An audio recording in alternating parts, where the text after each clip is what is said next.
Shalom, shalom! Sejam todos muito bem-vindos, muito bem-vindas aqui na nossa sala de aula virtual. Estamos aqui na nossa caminhada estudando as heroínas bíblicas. Hoje nós já vamos entrar aqui na nossa quinta heroína, essa mulher da qual eu vou trabalhar aqui com vocês, um estudo aqui muito maravilhoso. Na verdade, uma mulher conhecida praticamente no mundo todo, não é? E eu estou falando aqui de Maria, a mãe de Jesus, a mãe de Yeshua. Para quem não sabe, o nome original de Maria era Miriam, tá? No hebraico, Miriam, e o nome de Jesus, no original, o nome original dele é Yeshua. Mas na nossa língua latina e ao redor do mundo, todos a conhecem como Maria, certo? E isso também não tem nenhum problema. Olha, o que eu quero dizer aqui de antemão sobre Maria, sobre o que nós vamos falar aqui no nosso canal. Vocês sabem que existem tantas e tantas e tantas mensagens, não é? Sobre Maria. Contexto histórico, então, eu sempre falo assim que sobre Maria você tem tudo e ao mesmo tempo nada se você não souber trabalhar essa mulher. Por quê? Nós temos tudo e mais um pouco de contexto histórico, de nascimento, do nascimento de Yeshua, de tudo que aconteceu desde o princípio, desde a presença do anjo Gabriel dando as boas novas, não é? Para esta mulher judia. Então, veja, nós temos tudo e mais um pouco, muito conteúdo. E ao mesmo tempo, quando eu digo que nós não temos quase nada, por causa da personalidade de Maria. Então, nós temos que trabalhar muito o contexto histórico, analisar muito a performance dessa mulher. Por quê? Porque ela era uma mulher que sabia guardar no coração tudo aquilo que ela ouvia. Poucas foram as vezes em que Maria realmente se manifestou, falou grandes mensagens. Nós não temos muito isso nessa mulher, porque essa mulher, ela detinha uma qualidade impressionante, que era de aguentar em silêncio as coisas reveladas de Deus e guardar para si. Então, por isso que eu sempre digo, temos que analisar muito, muito a personalidade, a performance dela, conjugar Maria com outros acontecimentos, sempre trabalhar Maria em conjunto com outras pessoas, para que nós consigamos extrair da Bíblia, certo? Um pouco da natureza dela, um pouco do falar dela, ok? Então, talvez seja por isso, por ter esta grande qualidade de guardar silêncio, de ficar em silêncio, que Deus pôde confiar a ela o sobrenatural, a revelação sobrenatural da gestação, não é? Da concepção de Yeshua, que foi que aconteceu mediante, certo? O manifestar do Espírito Santo de Deus, certo? Então, assim, das incontáveis coisas que nós temos desde o tempo da teologia muito antiga, né? Muitas coisas boas, não vou negar, temos muitas coisas boas, mas também temos doutrinas de engano a respeito de Maria, baseada na construção teológica muito antiga, politeísta, não é? De homens que criaram teologias a respeito de Maria, criando doutrinas, criando circunstâncias, certo? Dentro da igreja, né? Da igreja muito antiga, que na verdade nós não temos respaldo bíblico para algumas coisas ali. Mas aquilo que nós temos, aquilo que está na Bíblia, que é a autoridade da palavra de Deus, não é? A maneira como Deus revelou a sua fala para os homens, divinamente revelada para nós. Então, nós vamos nos pautar aqui no que as Escrituras diz a respeito dela. Ora, como eu estava dizendo aqui, não é? Existem muitas narrativas a respeito dela, muitas pregações, muitos estudos, principalmente em época de Natal, okay? Principalmente em época de celebrações, do nascimento de Jesus. Mas, assim, é imprescindível nós falarmos do nível que essa mulher suportou, né? Pelo seu contexto histórico, pelo contexto da época em que ela viveu. aquilo que Maria realmente suportou, não é? Foi assim, não foi algo para qualquer pessoa. Por isso, nós temos algo aqui surpreendente, notável, para falar dessa mulher, e temos muito aprendizado aqui. E eu orei a Deus, falei, Deus, eu preciso que o Espírito Santo traga para mim algo que eu gostaria de falar para as mulheres, não é? E também para os homens que estão aqui nos assistindo. Aqui este mês nós estamos dedicando, né, ao mês das mulheres, então estamos falando apenas de mulheres, mas eu pedi assim que eu, ao Espírito Santo, que eu queria algo que estivesse voltado para o nosso foco, que é sobre decisões surpreendentes e notáveis das mulheres do passado que podem nos inspirar hoje. E ali eu fiquei vários dias, minhas irmãs, diante do pé do Senhor, para que pudesse vir algo assim que realmente é aquilo que eu gostaria de falar, não é? Até que então Deus me agraciou aqui com um estudo que era justamente o que eu queria, o que estava dentro da minha mente, né? Porque Deus é maravilhoso, certo? Então, o que nós vamos fazer aqui? Nós vamos trabalhar o capítulo 1 do livro de Lucas, passagens conhecidíssimas, ok? Conhecidíssimas. Mas vamos aqui tirar duas circunstâncias. Então, eu vou fazer aqui leituras do capítulo 1 de Lucas, da minha Bíblia, da tradução que eu gosto, Almeida Corrigida Fiel, da King James, e vou também trabalhar algumas frases aqui da judaica, da original, para entendermos aqui o que foi que o anjo Gabriel acabou trazendo como, entre aspas, sentença, né, sobre um personagem aqui. Bom, então vamos lá. Nós vamos fazer aqui uma leitura analisando um homem chamado Zacarias, um sacerdote chamado Zacarias. Nós vamos analisar as atitudes de Zacarias, o que aconteceu com Zacarias, porque foram as mesmas revelações, praticamente, que o anjo Gabriel, as boas novas, que o anjo Gabriel trouxe para o sacerdote Zacarias, ele também trouxe para Maria. Porém, a atitude de Zacarias resultou numa situação e a atitude de Maria resultou em outra situação.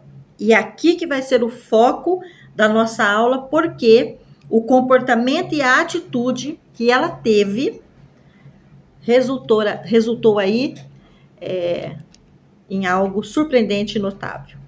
Vamos lá. Então, eu estou aqui no capítulo 1 de Lucas, a partir do verso 5, que diz assim: as boas novas sobre o nascimento de João Batista, não é? De Jesus Cristo. Então, veja, prestem bem atenção aqui que nós vamos fazer um breve, bem rápido contexto histórico. Então, existiu no tempo de Herodes, rei da Judéia, certo sacerdote chamado Zacarias, da ordem de Abias, e cuja mulher era das filhas de Arão, e o seu nome era Isabel. O nome original de Isabel é Elisheva. Era Elisheva. Então, se você quiser dar o nome de Isabel à sua filha num contexto original, ela se chamava Elisheva. E Zacarias se chamava Zacarias. Ok? Muito bem. Isabel, ela era descendente da linhagem de Arão, que foi o irmão de Moisés. De que tribo, então, nós estamos falando aqui? Nós estamos falando da tribo de Levi, ok? Moisés e Arão e Miriam, eles eram da tribo de Levi, certo? Então, Isabel, a mãe de João Batista, era da tribo de Levi. Maria, a mãe de Jesus, da tribo de Judá, porque se houve ali já um casamento. Ela foi dada, né, como noiva para José, da tribo de Judá e da casa de Davi. Então, José era da linhagem de Davi, certo? Então, entendemos que Maria era da tribo de Judá, certo? Por analogia. Muito bem. Olha o que a Bíblia fala sobre este casal, sobre Zacarias, o sacerdote, e sobre Isabel, a sua esposa. E eram ambos justos perante Deus, andando sem repreensão em todos os mandamentos e preceitos do Senhor. Então, isso é importante nós entendermos. Um casal que andava em santidade e que conhecia as leis de Deus e a Torá e as leis de Moisés. Então, eles conheciam, tanto que ele era sacerdote no turno dele, não é? Depois vocês estudam lá no livro de Reis, quando o Davi ele vai estabelecer novamente o trabalho dos sacerdotes no templo, ele vai definir lá os turnos de todos os sacerdotes que ficavam, às vezes, o sacerdote entrava, às vezes, num turno de 7 dias, 14 dias, uma vez ao ano, porque eram vários turnos que deixavam o templo trabalhando 24 horas. Então, veja, nós já estamos aqui no Novo Testamento. Então, vem desde Davi estes turnos sacerdotais que cuidavam do templo. Zacarias estava no turno dele cuidando do incenso, tá? Muito bem, fala aqui. E não tinham filhos, porque Isabel era estéril e ambos eram avançados em idade. Sei? Eles eram de meia idade. E aconteceu que, exercendo ele o sacerdócio diante de Deus, na ordem da sua turma, a turma de Abias, que está falando lá, segundo o costume sacerdotal, coube-lhe em sorte entrar no templo do Senhor para oferecer o incenso. Muito bem. E um anjo do Senhor lhe apareceu, posto em pé à direita do altar do incenso. Aqui foi o anjo Gabriel quem apareceu dentro do templo ao lado do incensário. Muito bem. E Zacarias, vendo-o, muito se turbou, ok? E caiu temor sobre ele. Porque o anjo Gabriel, ele é um príncipe, não é? Então, o poderio desse anjo é algo extremamente sobrenatural, tanto em estatura, quanto em beleza, quanto em poder. Quando ele se deparou com essa imagem deste príncipe celestial, evidentemente ele entrou num certo choque, porque a visão era inanarrável, que fala, né? Inenarrável, ok? Inenarrável. Não dava para se explicar essa visão. Muito bem. Mas disse assim o anjo Gabriel a Zacarias: não temas, porque a tua oração foi ouvida. E Isabel, tua mulher, te dará à luz um filho, chamará seu nome João. Então, presta bem atenção aqui, foca aqui comigo. Ele diz assim, não temas, porque a tua oração foi ouvida. Então, Zacarias vinha orando, ele e Isabel, por algo. Eles estavam pedindo algo para Deus. Isso é importante registrar aqui, para entender aqui, daqui a alguns minutos o que eu vou explicar. Aí ele vai falar quem é João. Isabel, tua mulher, te dará à luz um filho, chamarás o seu nome João, que no original hebraico se chama Iohanan. Iohanan, ok? E aí o anjo então vai falar como será Iohanan, como será a personalidade e por que ele vai nascer. Então veja. E terás prazer e alegria, e muitos se alegrarão no seu nascimento, porque era um nascimento profético. Porque será grande diante do Senhor e não beberá vinho, nem bebida forte, e será cheio do Espírito Santo, já desde o ventre de sua mãe. Então, ele já tinha aqui o princípio aqui do Nazireu, né? Que nem aconteceu lá com Sansão. O Nazireu era uma bênção que vinha, e então ele não podia beber vinho e nem nenhum tipo de bebida. Quem tinha a bênção do Nazireu poderia beber. Então, já recai aqui, certo? Um princípio sobre João, já bíblico.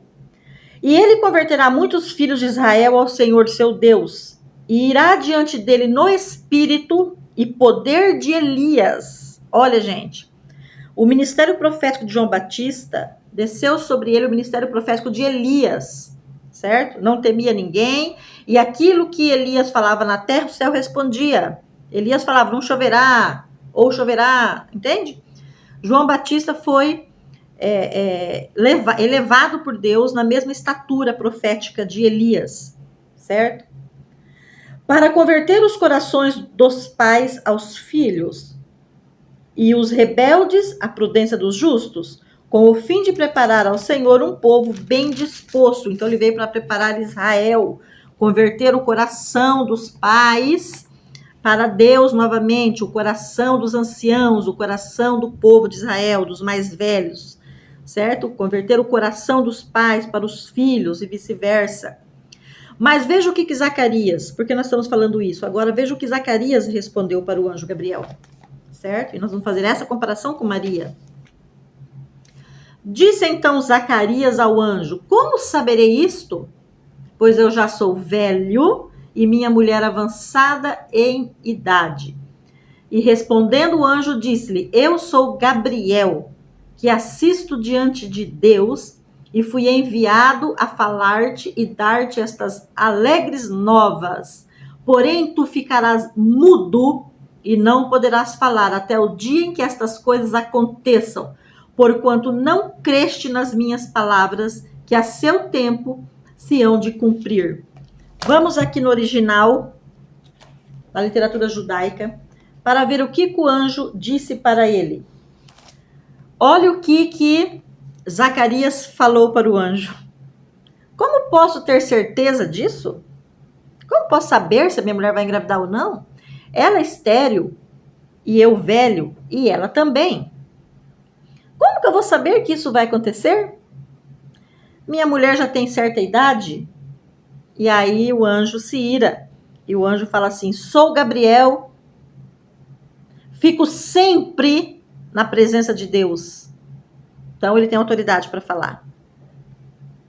Fui enviado para lhe falar e para dar estas boas novas. Agora, por não ter crido no que eu disse sobre todas essas coisas que acontecerão quando o tempo chegar, você ficará mudo, incapaz de falar até que todas essas coisas ocorram. Bom, primeira coisa, vamos então aqui agora entender o seguinte. Zacarias e Isabel estavam pedindo algo para Deus. Eles estavam pedindo um filho.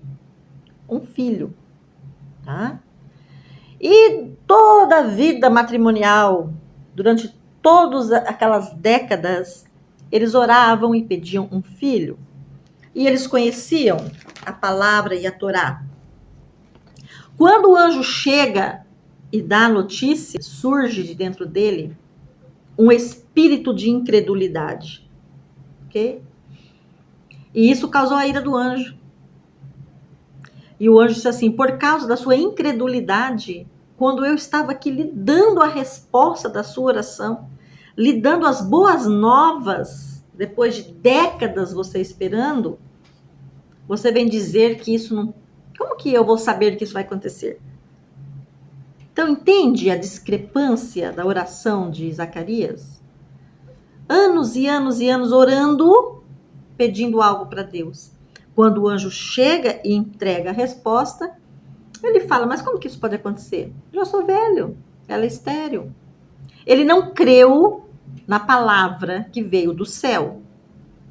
E por causa disso ele ficou mudo.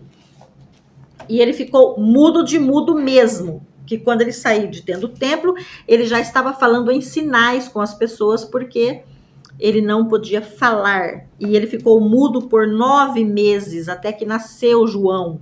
E quando João nasceu, a Bíblia fala que desatou a língua dele e ele pôde falar. Daqui a pouco eu vou explicar para vocês que isso pode acontecer nos dias atuais. Necessariamente, você não vai ficar mudo na fala, mas vai acontecer aí, espiritualmente, uma mudez na sua vida. Vai acarretar espiritualmente um fechamento, entende? Mas nós vamos chegar aqui daqui a pouco.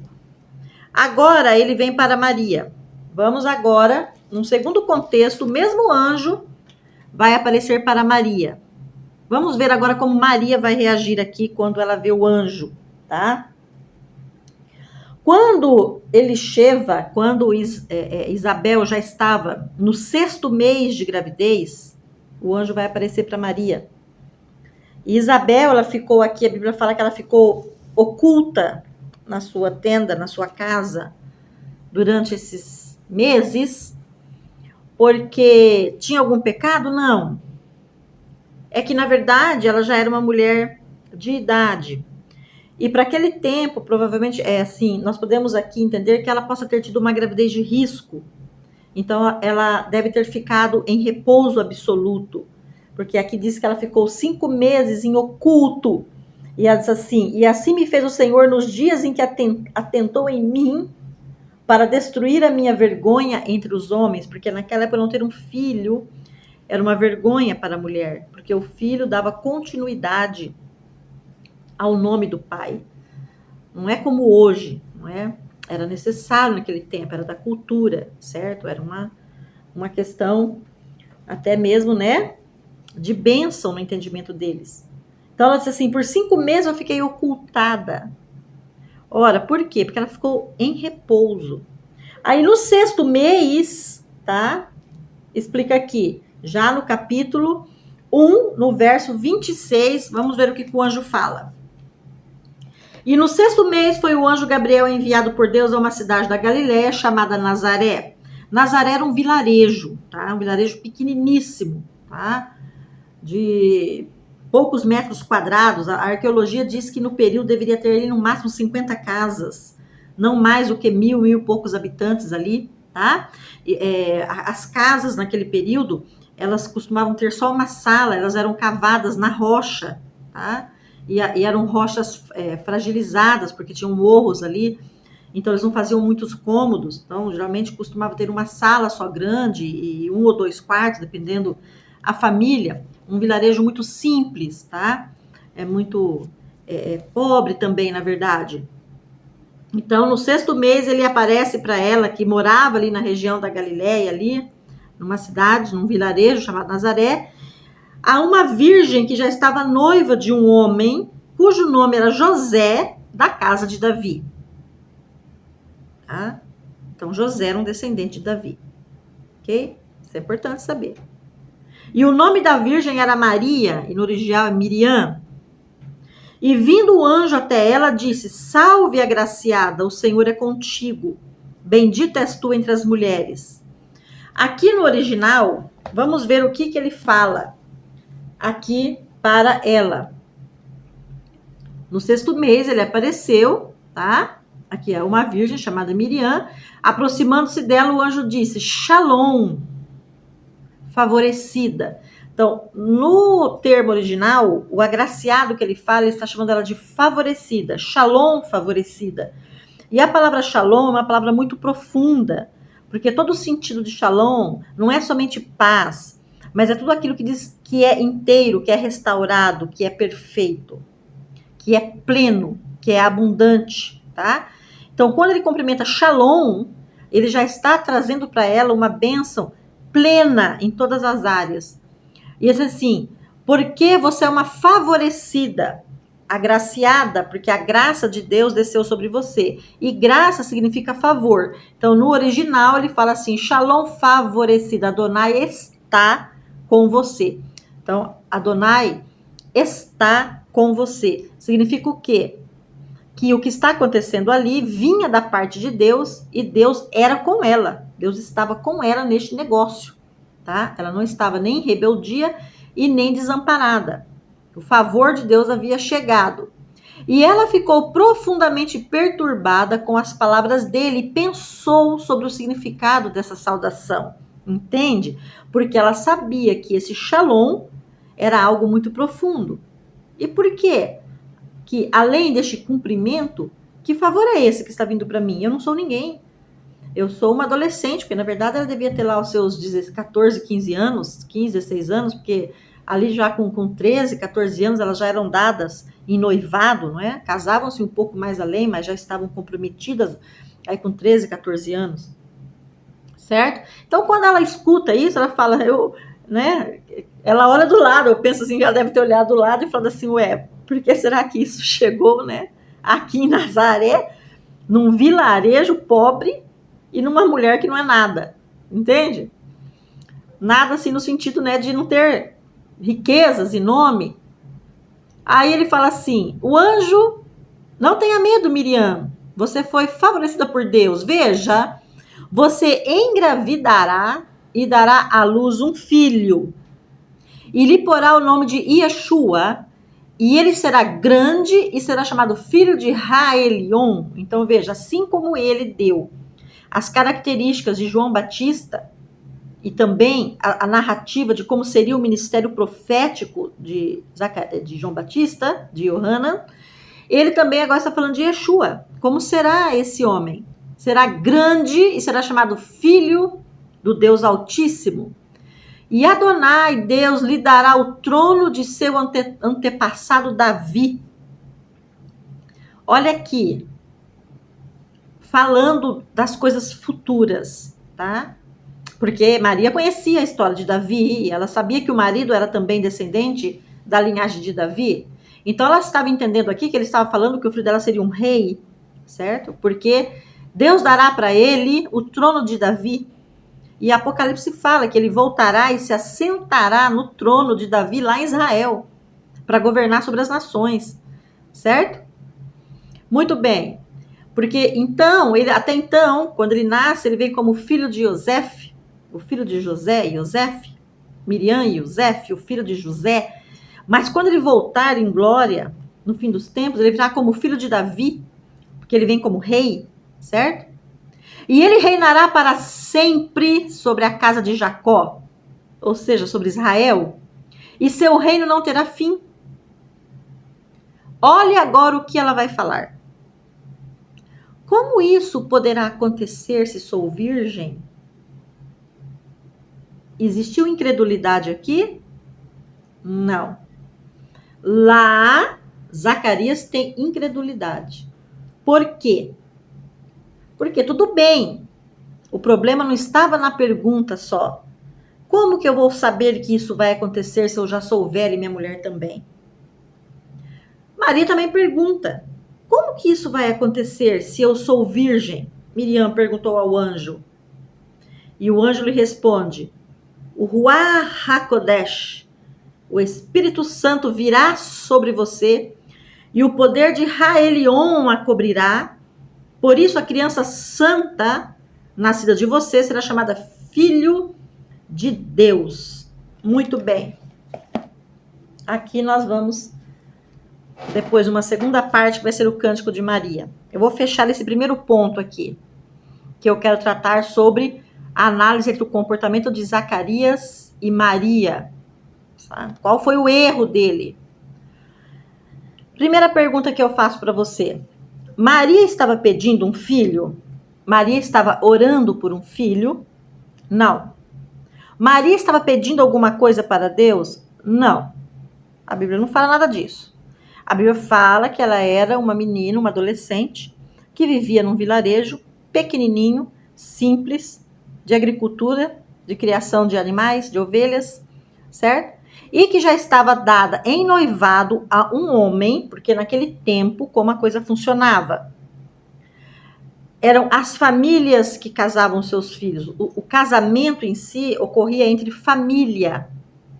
Na verdade, não era a questão do noivo e da noiva. O casamento ocorria entre famílias. Então, a família de José, o pai de José e a mãe de José, e a Bíblia fala quem é o pai dele, você pode ir lá em Mateus, capítulo 1, tem toda a genealogia. Inclusive aqui no canal tem uma aula minha, lá são os meus primeiros vídeos do meu canal. Eu dei uma aula completíssima sobre a genealogia de Jesus. Eu explico tudo isso, por isso que eu não vou entrar nesse contexto histórico aqui, porque nós já temos lá, ok? Senão o vídeo fica muito longo. Então veja, a família de José já havia conversado com a família de Maria e acertado o casamento entre ambos, certo? Ela já estava desposada. O que era desposada? Ela já estava dada em compromisso para um homem. Então ela estava noiva. Mesmo que isso acontecesse naquele tempo, aos 12, 13 anos, não tinha relações sexuais ainda, só quando se casasse.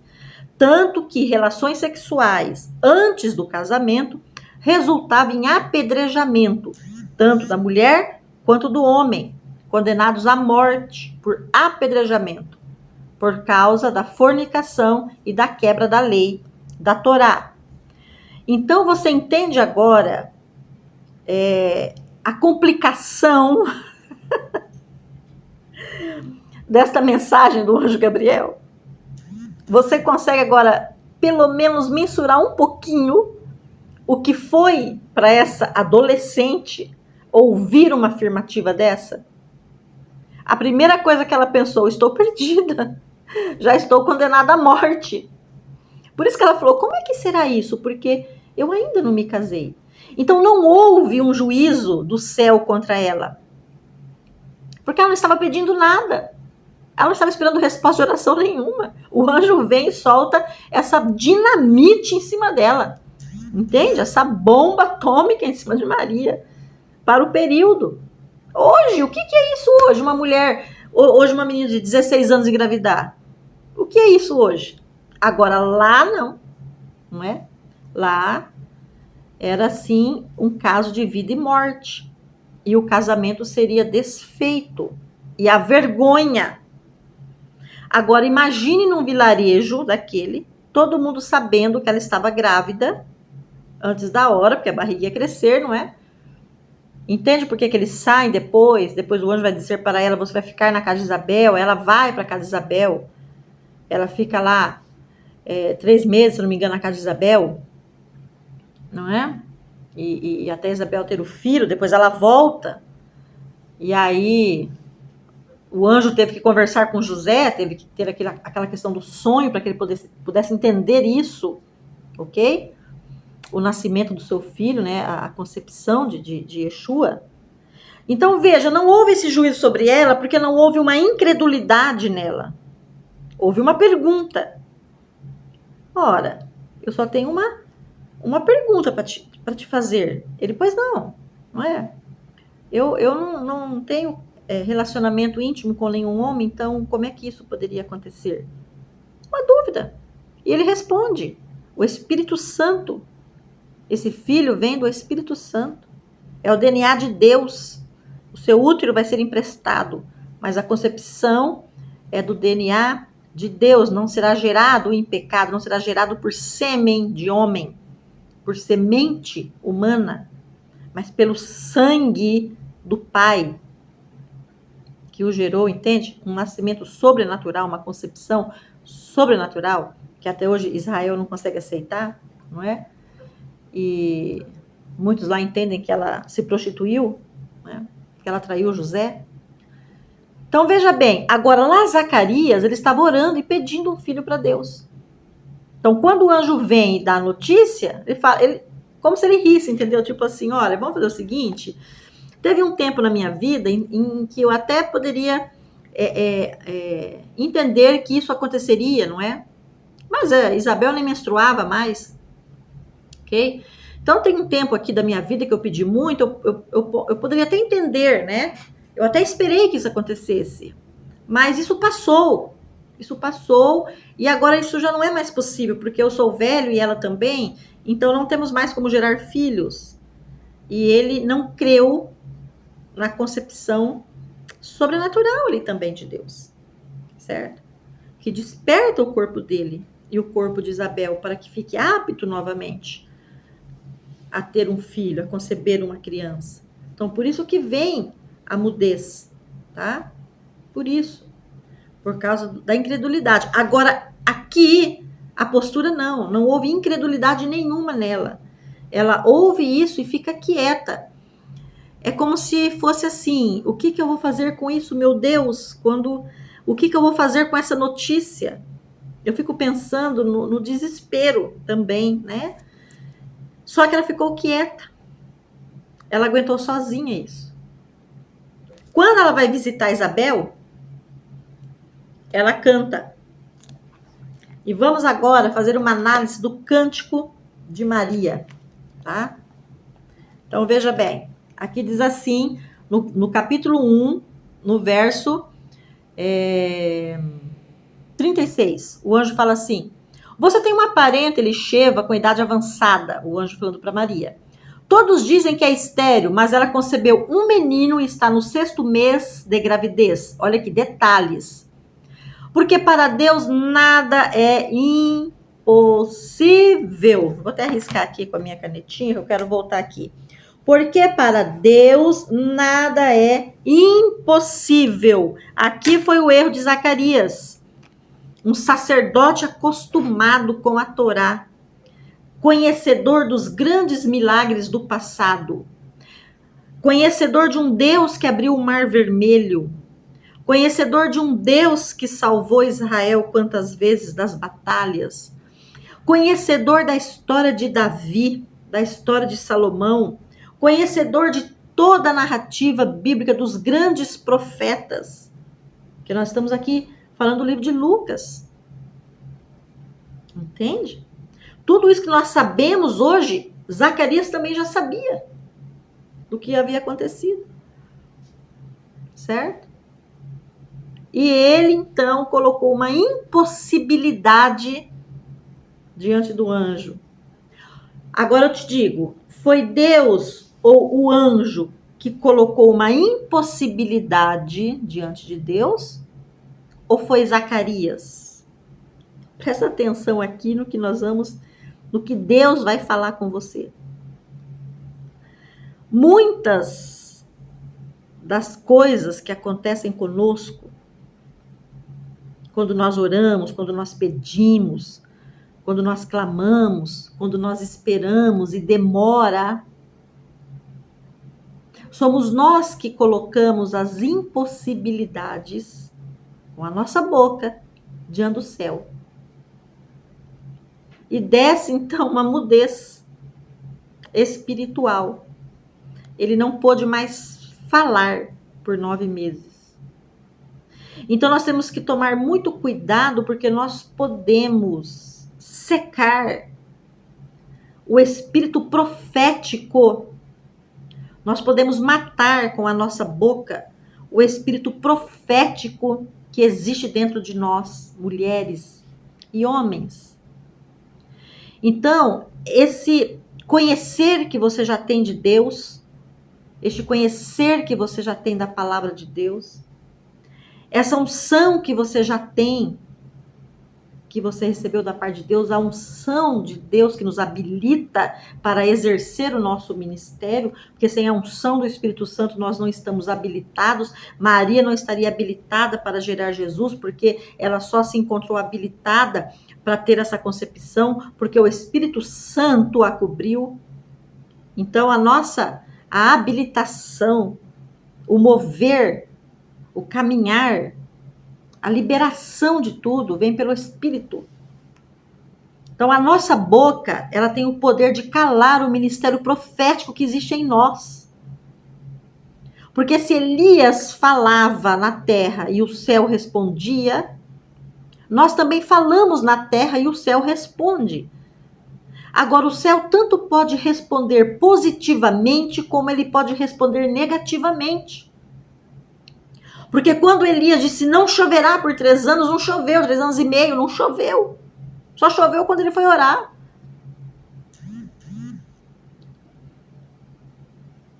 Entende aqui? Então, a atitude de Zacarias fez com que ele ficasse mudo. Ele não pôde mais falar.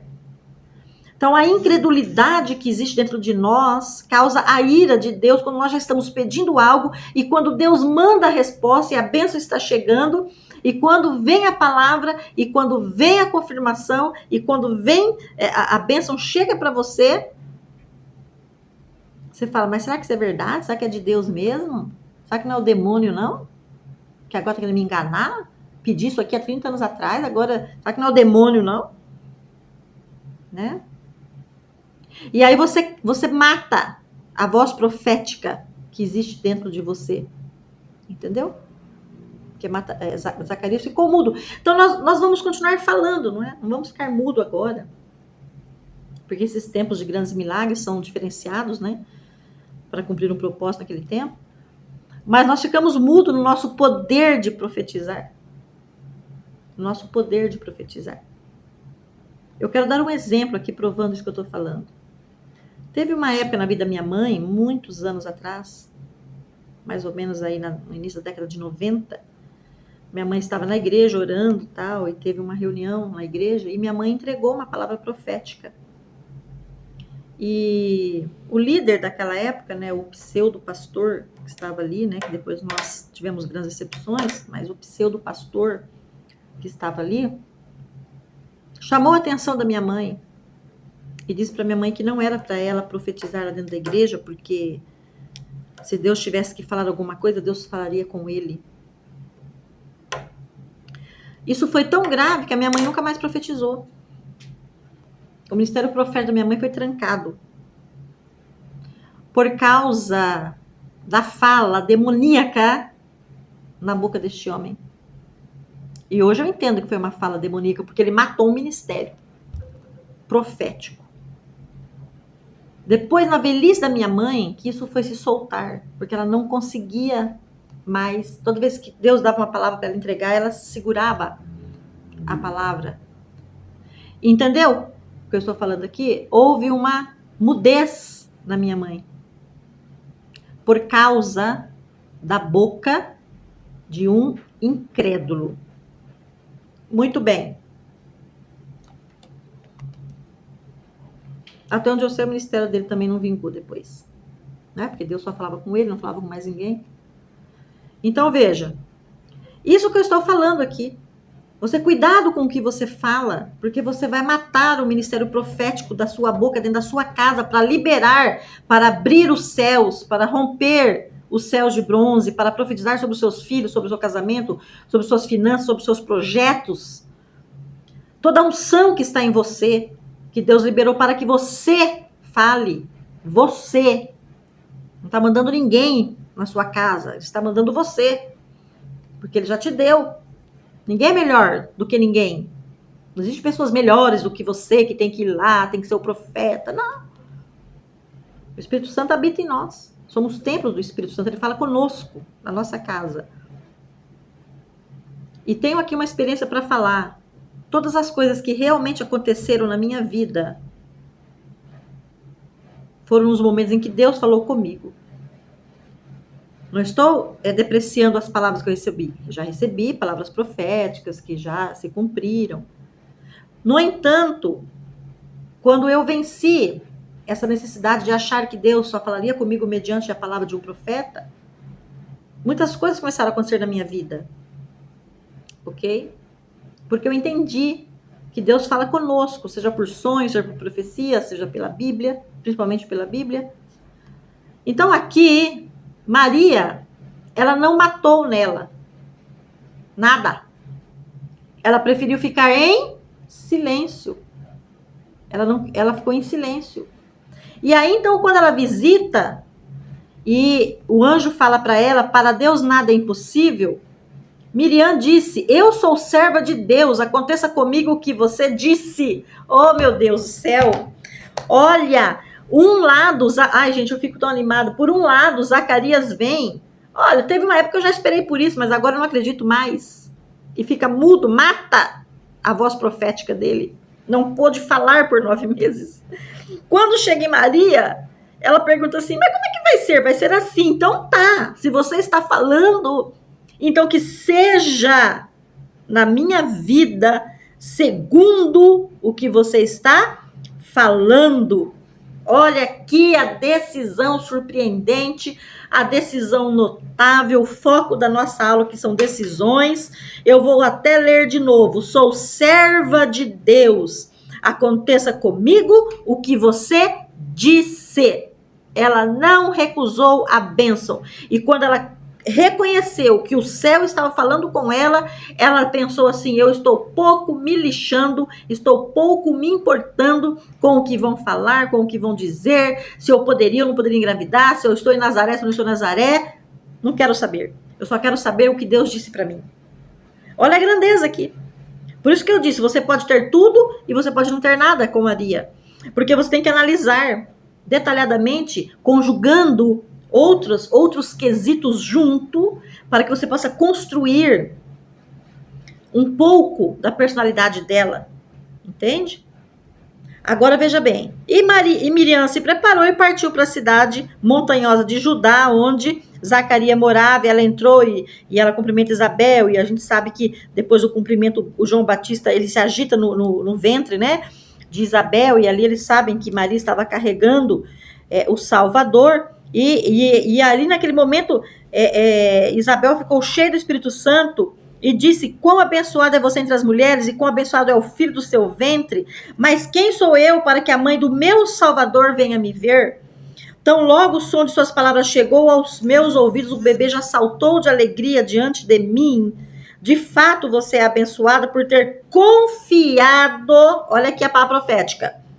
De fato, você é abençoada por ter confiado no cumprimento da promessa que Adonai lhe fez. Ela chamando ali um puxão de orelha, Zacarias. Você não teve incredulidade como Zacarias, mas você sim confiou naquilo que Deus lhe disse. E então Miriam, que é Maria, responde, que aqui é o cântico de Maria. Minha alma engrandece a Adonai, e meu espírito se alegra em Deus, meu Salvador, que reparou na humilde posição de sua serva. Esta frase tem base no livro de 1 Samuel, capítulo 2, verso 1. Vamos ver o que está escrito em Samuel, capítulo 2, verso 1. Olha aqui. O cântico de Ana, oh meu Deus. Por isso que eu falo, gente, nós temos que estudar a Bíblia, porque a Bíblia se interliga entre si. O cântico de Maria tem base no cântico de Ana, lá atrás, que gerou Samuel. Eu vou aqui também dar uma aula sobre Ana. Olha o que Ana fala aqui, olha. Então orou Ana e disse: o meu coração exulta ao Senhor, o meu poder será exaltado ao Senhor. A minha boca se dilatou sobre os meus inimigos, porquanto me alegro na tua salvação. Aí vem Maria e fala: minha alma engrandece a Adonai, o meu espírito se alegra em Deus, meu Salvador, que reparou na humilde posição de sua serva. Continuando o cântico de Maria. Pois, imaginem de agora em diante, todas as gerações me chamarão abençoada. O poderoso fez grandes coisas por mim. Seu nome é realmente santo, e em cada geração ele tem misericórdia daqueles que o temem. Isso aqui está no Salmo 111, versículo 9. Foi ali que ela foi buscar a referência. O verso está lá no Salmo 111, no capítulo 9, no verso 9. Vamos ver aqui o que ele fala. 111, 9. Redenção enviou ao seu povo, ordenou a sua aliança para sempre. Santo e tremendo é o seu nome. E depois também uma referência no Salmo 103, 7. Vamos ver o que diz o Salmo 103, 7. Mas a misericórdia do Senhor é desde a eternidade e até a eternidade sobre aqueles que o temem, e a sua justiça sobre os filhos dos filhos. Olha aqui Maria fazendo menção ao cântico de Ana, fazendo menção a 2 salmos de Davi, e ela então recita ele aqui. E ele realizou atos poderosos com o seu braço, expulsou os que são orgulhosos no íntimo, derrubou governantes dos tronos e exaltou os humildes. Gente, que coisa maravilhosa. Encheu os famintos de coisas boas, mas mandou embora os ricos sem nada. Ela está falando que você não pode ser rico? Não, ela está falando assim daquele do rico soberbo que nunca dá nada para ninguém, que não socorre ninguém, tá? Ele está dizendo assim que ele não precisa da riqueza humana. Deus não precisa da riqueza humana para fazer nada. Tomou a parte de seu servo Israel, lembrando-se da misericórdia que prometeu a nossos pais e a Abraão e a sua descendência para sempre. E ela ficou com Elisheva, com Isabel, 3 meses. Bom, eu quero concluir nossa aula dizendo o seguinte, que se você está pedindo algo para Deus, você não pode trabalhar com a incredulidade. Você não pode trabalhar com a incredulidade. Zacarias perdeu a fala por 9 meses por causa da incredulidade. Você pode perder a unção profética por um tempo determinado por causa da incredulidade. Você pode encontrar céus fechados por causa da incredulidade, tá? Seja como Maria, que além de não ter pedido nada, quando veio, recebeu e disse que se faça em mim segundo a sua palavra. Quando Deus trouxer para você, que se faça em você. Você diga, Senhor, que aconteça em mim, que se faça em mim, que se cumpra em mim, segundo a tua palavra. É isso que Deus quer ouvir de você. Então, a decisão notável, surpreendente de Maria foi: eu não tive incredulidade quando Deus se manifestou. Eu não tive receios quando Deus se manifestou. Inclusive, eu aceitei a bênção quando Deus me deu. Aceitei sim, certo? E descobri que na minha vida estava se cumprindo as profecias lá de trás. Então, coisas que estão acontecendo na sua vida, cumprimentos de profecias. Fique muito atenta, muito esperta, muito ligada para entender e cuidado com a sua boca perante Deus, porque você tem boca profética para a vida e para a morte. Não cale, não traga morte para sua casa, mediante a incredulidade. Vença o espírito da incredulidade, porque a incredulidade vem de Satanás. Vença o espírito da incredulidade, certo? Vença. Então, que Maria e Zacarias sejam dois grandes exemplos na sua vida. Dois grandes exemplos. Para não ter céu fechado sobre você e para que as bênçãos de Deus venham acontecer na sua vida. Shalom Adonai para você. Até o nosso próximo vídeo. Se você gostou, deixe o seu like, compartilha, se inscreva no nosso canal. Você está na sala virtual, na sala de aula virtual da professora Cássia, onde eu te ensino Bíblia, onde eu te falo sobre Jesus, para que nós possamos ter uma vida plena na terra e sermos uma grande igreja, uma grande noiva, até a vinda do nosso noivo. Até mais.